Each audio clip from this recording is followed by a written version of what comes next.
কুম্ভমেলায় আছি এখন। টাকা দান করেছেন মা গঙ্গার শ্রীচরণে, গঙ্গা মায়ের শ্রীচরণে। আমরা মায়ের কাছে ওনার পরিবারের সকলের শান্তি কামনা আশীর্বাদ প্রার্থনা করি। কোথাও মনের শান্তি করতে এসেছে, উনি মা গঙ্গার শ্রীচরণে 51 টাকা দান করেছেন। এই সামনে নাগা সাধু আছে, আসল নাগা সাধু দাঁড়িয়ে আছে, একটুখানি গেলেই দেখতে পাবো। এই দান কখনো বিফলে যায় না, এই দান সবচেয়ে বড় দান। যারা এই দান করবে তাদের টাকা কখনো বিফলে যায় না। এই কুম্ভ আমরা স্নান করতে এসে আপনারা স্নান করে এখানে কিছু টাকা দান করে যান। এই দান সুদর্শন ঘোষ তিনি 100 টাকা দান, 131 টাকা দান করেছেন, 30 টাকা দান করেছেন।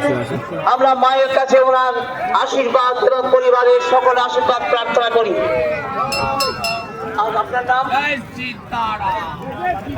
নাম বলে বলছে গোপাল মন্ডল, তিনি আমাদের এখানে দান করেছেন।